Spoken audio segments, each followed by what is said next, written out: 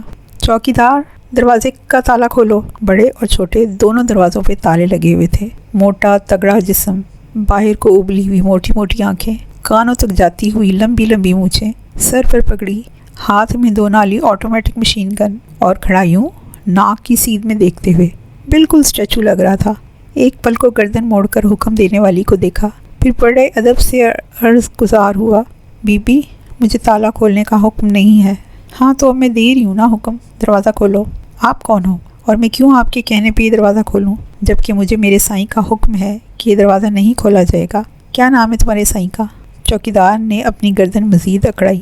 میرے سائیں کا نام مختوم ہارون بخت ہے۔ شانزے نے دانت پیستے ہوئے اسے گھور کر عزت افزائی شروع کی۔ الو کے پٹھے، میں اسی کمینے کی بیوی ہوں جسے تم اپنا سائیں کہہ رہے ہو۔ کھولو دروازہ۔ ہمارے سائیں کو دوبارہ ہمارے سامنے گالی نہ دینا سائیں، ورنہ کچھ بھی ہو سکتا ہے۔ اس نے بندوق پہ اپنی گرفت مضبوط کی، مگر نگاہیں شانزے کی مخالف سمت میں دیکھتی رہیں، اور شانزے پہ دھمکی اثر کر جاتی تو وہ شانزے ہی کیا ہوتی۔ کیا کہا تھا اس لنگور نے؟ اور وہ اس وقت ہے کہاں؟ سائیں، میں سمجھا نہیں آپ کس کے متعلق پوچھ رہی ہیں، کیونکہ میرے مالکوں میں کسی کا نام لنگور نہیں ہے۔ صدقے جاؤں میں تمہاری معصومیت کے۔ تمہیں سمجھانے کے لیے میرے پاس اور بھی آسان حربے ہیں۔ جو بزدل انسان اپنی بچی یہاں چھوڑ کر خود کہیں چھپ بیٹھا ہے، اسی کا پوچھ رہی ہوں۔ چوکیدار کا خون ایک بار پھر ابلا، مگر ضبط کرتے ہوئے کہا، سائیں رات کو ہی ادھر سے جا چکے ہیں، اور جانے سے پہلے بول کر گیا ہے کہ کوئی باہر سے آئے تو اندر جانے دیا جائے، پھر صرف آنے والے کو ہی واپس جانے دیا جائے، اور جو لوگ گھر کے اندر موجود ہیں وہ کہیں نہیں جائیں گے جب تک کہ سائیں کی اجازت نہ ہو۔ پہلے تو شانزے کو اپنے کانوں پہ یقین نہیں آیا، پھر صدمے سے جو منہ میں آیا بولتی چلی گئی، کہہ دینا اس دھوکے باز کمینے کمظرف انسان سے ایک دفعہ میرے سامنے آ جائے، اگر زندہ بچ گیا تو دوبارہ کبھی ایسا حکم صادر نہیں کر سکے گا۔ بچوں کو وہیں چھوڑ خود پیر پٹکتی واپس اندر چلی گئی۔ غصے سے دماغ ابل رہا تھا۔ سٹنگ روم میں فون سٹینڈ کارڈلیس کے بغیر خالی پڑا منہ چڑھا رہا تھا۔ یاد آتے ہی اندر کمرے کی جانب گئی، کیونکہ وہیں تو فون سننے کے بعد پھینکا تھا۔ کمرے میں اسی طرح کانچ بکھرا پڑا تھا۔ بے دلی سے اندر آئی، فون ڈھونڈا، آن کرنے کی کوشش کی۔ اس دوران یہ انکشاف ہوا کہ فون ڈیڈ پڑا تھا۔ اسے یقین نہ آیا، اس لیے بار بار ٹرائی ماری، مگر جب پھر بھی ناکامی کا ہی منہ دیکھنا پڑا تو کھینچ کر فون دیوار پر دے مارا، اور ساتھ ہی اونچا اونچا رونا شروع کر دیا۔ مجھ سے کس بات کا بدلہ لیا ہے؟ ایک بے حس کمظرف انسان کو میری زندگی کا اختیار دے کر اچھا نہیں کیا اماں۔ آپ کو ایسا نہیں کرنا چاہیے تھا۔ میں نے آخر کیا بگاڑا تھا؟ بیٹھے بٹھائے جان عذاب میں ڈال دی۔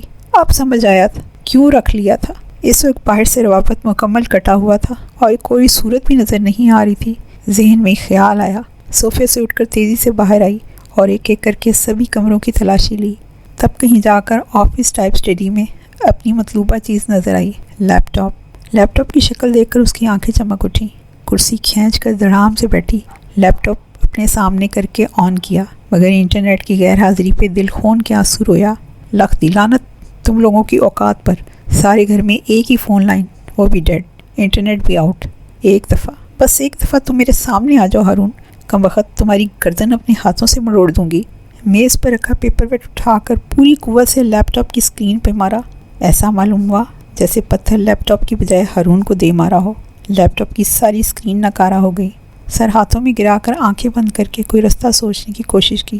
ٹی وی کی آواز اسے اس کی طرف کھینچ لائی۔ ابراہیم اور زری سٹنگ روم میں موجود اپنی مرضی کا چینل لگانے میں مصروف چھوڑ کر لمبے لمبے ڈگ بھرتی۔ ایک دفعہ پھر جا چوکیدار کے سامنے کھڑی ہوئی، جو کہ پہلے سے بھی زیادہ الرٹ کھڑا تھا۔ دیکھو تمہارا نام کیا ہے؟ گلاب مکھن جی، اپنی سیٹ میں دیکھتے ہی جواب دیا گیا۔ استغفر اللہ، منہ میں ہی رہ گیا، جس کی ہلکی سی بڑبڑاہٹ سن کر گلاب مکھن نے ہلکی سی گردن موڑ کر اسے دیکھا، پھر سیدھا ہو گیا۔ میرا مطلب ہے کس قدر شاندار نام ہے۔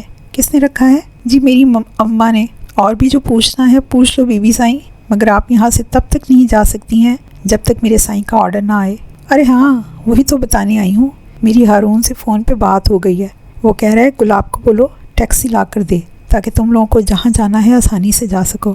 گلاب مکھن نے پہلے شانزے کو غور سے دیکھا اور ایک دیو ہیکل کہکا مار کر یکدم خاموش ہو گیا۔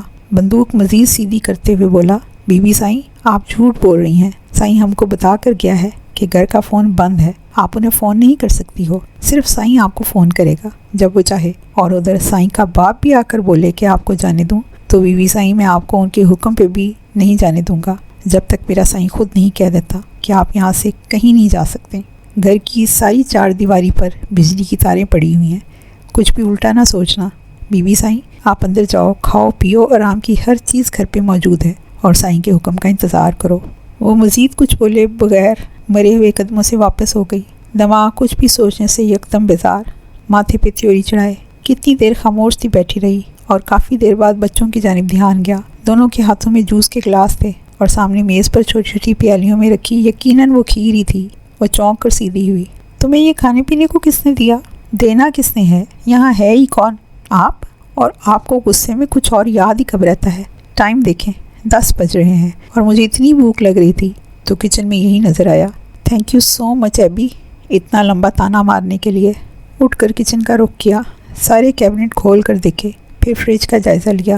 انڈے، بریڈ، چیز، سبزیاں، گوشت، پھل، ہر چیز موجود تھی۔ ٹوسٹ اور آملیٹ بنا کر بچوں کو آواز لگائی۔ اپنے لیے بس ایک کپ چائے بنا کر وہیں دونوں کے ساتھ ڈائننگ ٹیبل پر بیٹھ کر گھونٹ گھونٹ پی۔ ساتھ جذباتی پن کو ایک طرف رکھ کر ساری صورتحال کا جائزہ لیا، جو کچھ ہوا تھا اور جو کچھ ہو رہا تھا اور جیسے ہو رہا تھا۔ اتنا تو وہ جان گئی تھی کہ سوچی سمجھی اسکیم کا حصہ تھا اور اس کے اپنے برابر کے شریک تھے۔ سب سے پہلے تو یہاں سے نکلنے کی ترکیب لگانی تھی، یا پھر اپنی انرجی ضائع کرنے کے بجائے تحمل سے انتظار کرنا تھا۔ مگر اس سے بھی ضروری بات اس وقت اپنا لباس بدلنا تھا۔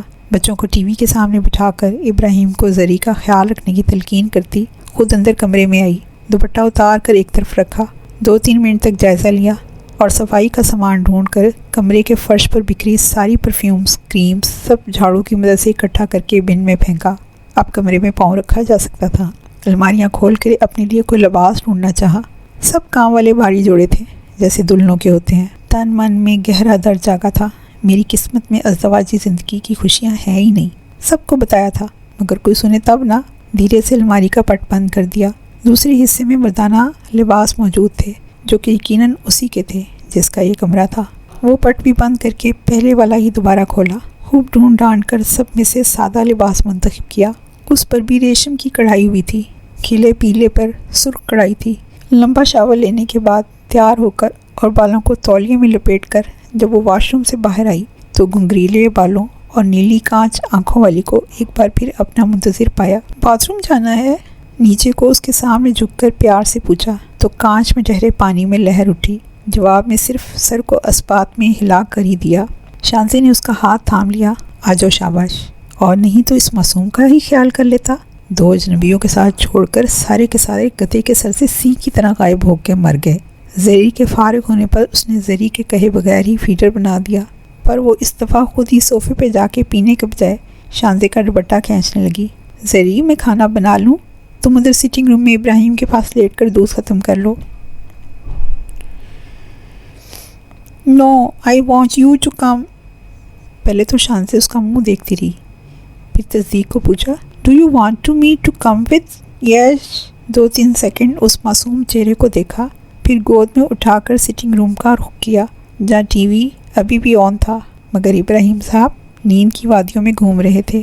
شانزی صوفے پہ بیٹھی تو زری صوفے پہ لیٹنے کے بجائے اس کی گود میں لیٹ کر فیڈر پینے لگی اور ادھر ہی سو گئی۔ خالص ذہنی کی حالت میں وہ کتنی دیر تک وہیں زری کو گود میں لیے بیٹھی رہی۔ پھر خیال آیا ابھی تو دونوں بچے سوئے ہیں، اٹھیں گے تو ان کو بھوک لگی ہوگی۔ خود بھی صبح کا صرف 1 کپ چائے لیا تھا، رات بھی کچھ نہیں کھایا تھا۔ احتیاط کے ساتھ زری کو صوفے پہ لٹایا اور کچن کا رخ کیا۔ ابراہیم سبزیوں سے زیادہ گوشت کا شوقین تھا، اس لیے اسی کی پسند کو مد نظر رکھتے ہوئے آلو گوشت چڑھا دیا۔ جب تک زری اور ابراہیم اٹھے وہ کھانا بنا کر نماز سے فارغ ہو کر بیٹھی تھی۔ دن گزرنے میں ہی نہیں آ رہا تھا، نیند بھی آنکھوں سے کوسوں دور تھی۔ میز پر کھانا لگایا تو باہر دروازے پہ کھڑا مکھن گلاب یاد آیا۔ اس نے بھی تو کچھ نہیں کھایا ہوگا، بیچارے پہ کیا غصہ، حکم کا غلام ہے۔ ٹرے میں کھانا نکال کر ابراہیم کے حوالے کیا۔ سارا دن مختلف سوچوں کو ذہن سے جھٹکتے گزرا، مگر یہاں سے نکلنا کیسے ہے؟ اس سوال کا جواب ڈھونڈنے میں ناکام رہی۔ رات کا کھانا کھانے کے بعد تھوڑی دیر تک ٹی وی کے سامنے بیٹھے، پھر بچوں کو ان کے بیڈ روم میں لے آئی۔ اس سارے دن میں وہ بہت خاموش رہی، جسے ابراہیم تو محسوس کر ہی رہا تھا۔ زری بھی پوچھ گئی۔ جب وہ ابراہیم کو گڈ نائٹ کس دے کر زری کو اس کے بیڈ پہ لٹانے آئی۔ زری نے اس کے گلے میں باہیں ڈال کر بڑی سنجیدگی سے پوچھا، آر یو سیڈ؟ یہ لڑکی مسلسل شانزے کو حیران کیے دے رہی تھی۔ بے اختیار مسکراتے ہوئے زری کو گدگدایا تو نیلی آنکھوں والی خوبصورت ہنسی سارے کمرے میں پھیل گئی۔ اتنی سی ہو تم، مگر ہو پوری دادی اماں۔ نہیں ہوں میں سیڈ۔ آپ خوش؟ ہاں خوش، مگر میں زری ہوں، دادی امی نہیں۔ اب کے شانزے کی کھل کر کہکہا مارنے کی باری تھی۔ تھینکس ٹو زری کہ جس نے آپ کو ہنسا دیا، ورنہ مجھے تو آپ کی طرف دیکھتے ہوئے بھی ڈر لگ رہا تھا۔ شانزے نے زری کو بیڈ پہ لٹایا اور گردن موڑ کر اندھیرے میں ہی ابراہیم کو گھورا۔ تم تو چپ ہی رہو، ڈر کے بچے۔ اگر تم نے میری نصیحتوں سے ذرا بھی کچھ سیکھا ہوتا نا تو اس وقت ہم لوگ اس مصیبت میں نہ پھنسے ہوتے۔ ممی میں کیا کرتا جب نانا نے منع کیا تھا آپ کو ہارون چچا کے بارے میں بتانے سے؟ ابراہیم ساری دنیا کے فرما بردار ہیں نا سوائے ماں کے۔ سوری ممی کے کچھ لگتے۔ اب بس چپ کر کے سو جاؤ، صبح نکالتے ہیں کوئی حل۔ پھر اندھیرے میں ایک دفعہ پھر ابراہیم کی آواز ابھری، ممی ہارون چچا برے انسان بالکل نہیں ہیں، بلکہ بڑی اچھی طبیعت کے مالک ہیں، مجھے وہ بہت پسند آئے ہیں۔ زری کے ساتھ لیٹی شانزے کا ہاتھ زری کے بالوں میں دھیرے دھیرے چل رہا تھا۔ ابراہیم کی بات پہ ساکت ہوا، اپنی کیفیت پر قابو پاتے ہوئے مضبوط آواز میں بولی، اب سو جاؤ Ibrahim, good night. I love you mummy, good night. اس کے بعد کمرے میں خاموشی چھا گئی۔ اندھیرے کمرے میں لیٹے ہوئے بھی شانزے کا دماغ کہاں سے کہاں کی پرواز کر رہا تھا۔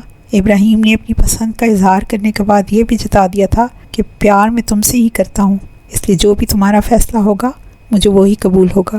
اذیت سے لب کاٹ رہی تھی، جبکہ آنکھ سے پانی کا قطرہ ٹوٹ کر سرہانے میں جذب ہو گیا۔ آج بھی سمن کی تصویر اس کے تصور میں محفوظ تھی، اس کا ایک ایک نقش، اس کی ہنسی، کچھ بھی تو نہیں بولی تھی۔ ہاں تو ناظرین، کیسی لگی آپ کو اب تک کی سٹوری؟ اگلی ایپیسوڈ میں سمن کے ساتھ کیا ہوا ہم اس بات کا خلاصہ کریں گے، تو جڑے رہیے ہمارے ساتھ اور ہمارے چینل کو سبسکرائب کر لیجیے گا۔ تو ملتے ہیں اگلی ایپیسوڈ میں۔ ٹل دین اللہ حافظ۔